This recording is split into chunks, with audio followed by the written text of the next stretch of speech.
अब हम ग्राफी विधि से गति के समीकरणों का निगमन करेंगे।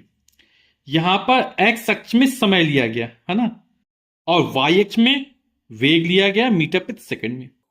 हम ये मान लेते हैं कि माना कि जब कण गति करना प्रारंभ करता है, यानी जब समय t का मान कितना है, 0 है ना, तब उस कण में कुछ ना कुछ प्रारंभिक वेग है, यानी कण यहां से चलना प्रारंभ करता है और स्मॉल t समय में यहां पर ये एक्स अक्ष और वाई अक्ष जहां मिलते हो मूल बिंदु, और मूल बिंदु निर्देशांक 0,0, और कण ने यहां से चलना प्रारंभ किया है ना, यानी इसमें कण में कुछ ना कुछ प्रारंभिक वेग है, और इस प्रारंभिक वेग को u से लिखा, और ये t बराबर 0 पर चलना प्रारंभ किया है ना। ये मान लो कण का बिंदु क्या a, कैपिटल A से चलना प्रारंभ किया।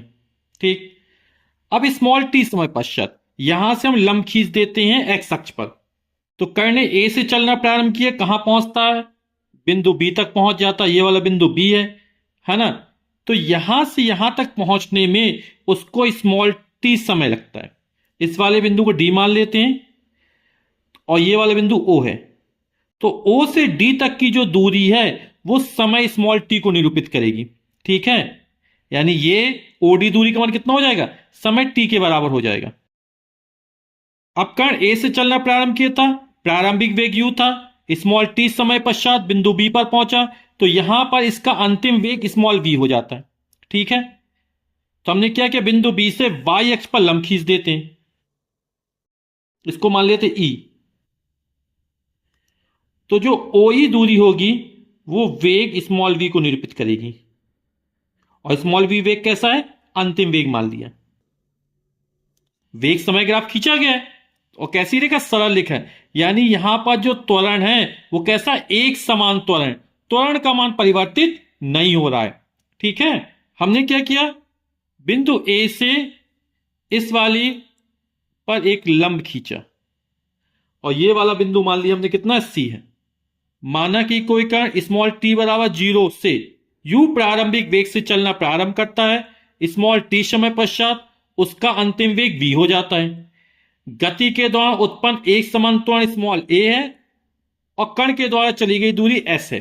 ठीक, तो माना कि कोई कण स्मॉल t बराबर 0 पर u प्रारंभिक वेग से चलना प्रारंभ करता है, स्मॉल t समय पश्चात उसका अंतिम वेग स्मॉल v हो जाता है। गति के दौरान उत्पन्न एक समान त्वरण स्मॉल a है, तथा कण या पिंड के द्वारा चली गई दूरी s है। हम गति के प्रथम समीकरण का निगमन ग्राफी विधि से करते हैं। कण या पिंड ने a से चलना प्रारंभ किया था ना, उस समय इसका प्रारंभिक वेग u था, है ना। ये जो दूरी है वो प्रारंभिक वेग को प्रदर्शित कर रही है, और स्मॉल t समय पश्चात उसका अंतिम वेग v हो गया, कण बिंदु b पर पहुंच गया, है ना। तो वेग में परिवर्तन हुआ। अब ये जो रेखा की ढाल है वो AC और BC पर निर्भर कर रही है। यदि AC का मान ज्यादा हो जाएगा तो ढाल कम हो जाएगी, और यदि BC का मान ज्यादा हो जाएगा तो ढाल ज्यादा हो जाएगी, है ना। अपन ने निर्देशांक ज्यामिति में पढ़ा कि ढाल या प्रवणता स्मॉल m बराबर क्या होता है, tan थीटा होता है। और यहां पर क्या है कि कण का प्रारंभिक वेग स्मॉल u था t बराबर 0 पर, और बाद में v हो गया स्मॉल t समय में, यानी वेग में परिवर्तन हो गया। आप लोग जानते हैं कि वेग परिवर्तन की दर को त्वरण कहते हैं, यानी त्वरण उत्पन्न हो गया। यहां पर हम जो चर्चा करेंगे, सूत्र निकाल रहे हैं, वो एक समान त्वरण के लिए निकाल रहे हैं। तो त्वरण स्मॉल a बराबर सरल रेखा जो ए बी है इसकी ढाल है ना, स्लोप। अब ढाल है तो ढाल को थीटा है टेन थीटा, और टेन थीटा वाला क्या होता है, लंब बटे आधार, यानी BC अपॉन AC हो जाएगा। ठीक, तो सरल की ढाल, ढाल यानी टेन थीटा, और टेन थीटा वाला क्या होगा, लंब। तो यहां पर लंब BC है और आधार कितना है, AC है। ये जो है वो प्रारंभिक वेग u है, और ये पूरा का पूरा यहां से यहां तक ये अंतिम वेग v है, प्रारंभिक वेग ये u है। तो BC किसको प्रदर्शित करेगा, इस पूरे में से यदि इसको हटा दिया जाए, घटा दिया जाए, तो BC बचा रहेगा। तो ये v माइनस यू, यानी जो BC का मान होगा, ये जो दूरी होगी ये कितनी हो जाएगी, v माइनस यू। तो मान रख देते हैं, BC का मान कितना हो जाएगा, v माइनस यू, और AC का मान स्मॉल t। ये त्वरण स्मॉल a बराबर निकाल लिया, ठीक। यानी a बराबर जो निकला हमारा v minus you upon T है, a अपॉन 1 मान लेते हैं, तो कितना हो जाएगा, a को क्या लिख सकते हैं, a अपॉन 1, क्रॉस मल्टीप्लाई कर देते हैं तो हो जाएगा v माइनस यू बराबर a में t का गुणा तो 80 हो जाएगा, u का पक्षांतर कर देते हैं, माइनस यू बराबर कुछ तब जाए तो प्लस हो जाएगा, तो v बराबर हो जाएगा u प्लस 80। यही हमारे गति का प्रथम समीकरण है। जो गति का प्रथम समीकरण जिसका भी हमने निगमन किया है ना, ये वेग समय संबंध को प्रदर्शित कर रहा है, ठीक है। अब हम गति के द्वितीय समीकरण का निगमन करेंगे और ये किसको, स्थिति समय संबंध को प्रदर्शित करता है। गति का द्वितीय समीकरण क्या है, s बराबर U T plus 1/2 AT square. इसमें हमें चली गई दूरी और समय के बीच संबंध स्थापित करना है ना, तो दूरी कैसे निकलेगी, ये जो AB है इसकी ढाल है ना, ये समय अक्ष से कितना क्षेत्रफल घेरती है, यदि इसका मान निकल आए यानी ABDO का क्षेत्रफल निकल आए तो हमें चली गई दूरी पता चल जाएगी। तो इसको हम देखें गौर से, तो यहां पर एक त्रिभुज नजर आ रहा है और दूसरा आयत नजर आ रहा है ना, तो आयत और त्रिभुज दोनों के क्षेत्रफल को जोड़ देंगे तो इस आकृति ABDO का क्षेत्रफल हमारा निकल आएगा। तो चली गई दूरी S बराबर आकृति BDOA का क्षेत्रफल, BDOA का क्षेत्रफल है ना, और ये आकृति से बन के आयत, आयत AODC का क्षेत्रफल और प्लस त्रिभुज ACB, ये वाला त्रिभुज का क्षेत्रफल, ठीक है। तो आयत के क्षेत्रफल क्या हो जाए, आयत के लंबाई गुणा चौड़ाई, AO गुणा OD या OD गुणा OA, ठीक है।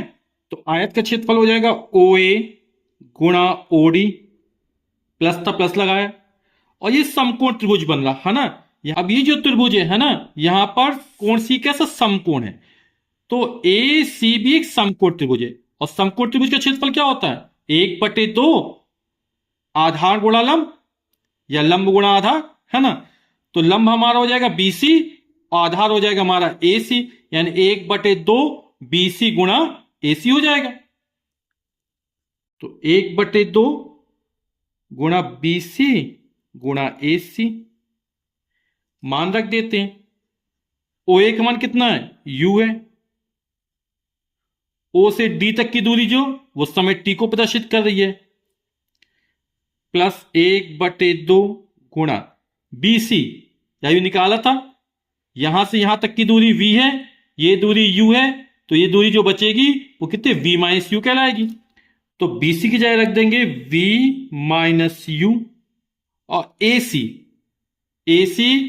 और OD के मान आपस में बराबर होंगे, और कितना होगा, स्मॉल t के बराबर होगा। तो ये हो जाएगा U गुणा T UT plus 1/2 V minus U into T.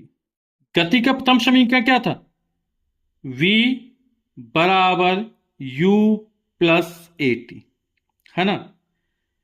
तो V U का पक्षांतर करे V माइनस U हो जाएगा, तो V माइनस U कितना हो जाएगा, AT हो जाएगा है ना। तो इसको क्या लिख सकते हैं, U का पक्षांतर कर दिया तो V माइनस U बराबर हो जाएगा AT। ये कहां से निकाला, गति के प्रथम समीकरण से निकाला, यानी V माइनस U की जगह कितना रख देंगे, AT रख देंगे। तो क्या हो जाएगा, ये UT plus 1/2 V minus U की जगह AT रख दिया, और T पहले से था। अब T में T का मान T स्क्वायर हो जाएगा, तो हमारा सिद्ध हो जाएगा S बराबर UT प्लस 1/2 A, और T में T का गुणा होगा तो T स्क्वायर, और यही हमें सिद्ध करना था, यही गति का द्वितीय समीकरण है। अब हम गति के तृतीय समीकरण का निगमन करेंगे, और ये जो समीकरण है वो वेग स्थिति संबंध को प्रदर्शित करता है। तो द्वितीय समीकरण में है ना, चली गई दूरी S बराबर था ढाल AB द्वारा समय अक्ष पर घेरा गया क्षेत्रफल है ना। तो क्षेत्रफल AODB का मान हमने निकाला था, तो इसमें दो आकृति बन रही थी, एक आयत बन रहा था, एक समकोण त्रिभुज बन रहा था। अब यहां पर चली गई दूरी, फिर जो ढाल ए बी है वो समय x पर कितना क्षेत्रफल घेरती है, ये पूरा क्षेत्रफल हो जाएगा। अब इस आकृति को देखें गौर से तो OA और BD ये समांतर रेखाएं, ABDO एक चतुर्भुज बन रहा। तो एक कैसा चतुर्भुज है, समलंब है, ट्रपेजियम है ना। और समलंब का क्षेत्रफल आप लोग जानते हैं क्या होता है, 1/2 समांतर भुजाओं का योग गुणे बीच की दूरी। तो समांतर भुजाएं कौन सी हो जाएंगी, OA हो जाएगी और BD हो जाएगी, B से D तक की दूरी और O से A तक की दूरी, ये समांतर भुजाएं। और बीच की दूरी चाहे OD मान लो चाहे AC मान लो, ठीक है। तो ये आकृति समलंब है और इस समलंब का क्षेत्रफल निकालते हैं। तो चली गई दूरी S बराबर समलंब AODB का क्षेत्रफल। जो ढाल AB ने समय x पर कितना क्षेत्रफल, ये पूरा क्षेत्रफल है और यह आकृति समलंब है। और समलंब का 1/2 समांतर भुजाओं का योग, समांतर भुजाएं OA और BD है, उनका योग गुणे बीच की दूरी OD हो जाए। तो मान रख देते 1/2 OA का मान कितना U प्रारंभिक वेग, प्लस BD बिंदु B पर अंतिम वेग कितना V हो गया था, तो यहां से यहां तक की दूरी कितनी थी V। OD O से D तक है ना, कितना है समय स्मॉल t हो जाएगा। तो 1/2 अब स्मॉल t है ना। तो हमने गति का प्रथम समीकरण पढ़ा, वो क्या था, v = u + at ये था। तो इससे स्मॉल t का मान निकाल लेते हैं, तो u का पक्षांतर कर देंगे तो हो जाएगा v - u बराबर at, ठीक। तो 80 गुणा में t का मान निकाल 1/में आ जाएगा, यानी हो जाएगा v - u/a बराबर कितना हो जाएगा, t हो जाएगा। तो v - u/a ये मान रख देते किसकी जगह, t की जगह। तो ये हो जाएगा u + v और t की जगह रख दिया अपन ने v - u/a, ठीक। u + v को v + u भी लिख सकते हैं और ये बटे में 2a हो जाएगा, तो इसको लिख दिया v + u। ऊपर था ये v - u अपॉन 2 गुणा a 2a, ये s बराबर निकाला था अपन ने। 2a का s में गुणा हो जाएगा तो 2as हो जाएगा, है ना। और v + u v - u, a + b a - b कितना होता है, a² - b² होता है ना। तो क्या हो जाएगा, फिर क्रॉस मल्टीप्लाई कर देंगे इस तरह। इसके बटे में कितना मान सकते हैं, 1 मान सकते हैं, इसका गुणा 1 में हो जाएगा, इसका गुणा 2a में हो जाएगा। और a + b a - b a² - b², तो v का स्क्वायर v² - u² बराबर हो जाएगा 2as। u² पक्षांतर कर दो तो v² बराबर हो जाएगा u² + 2as।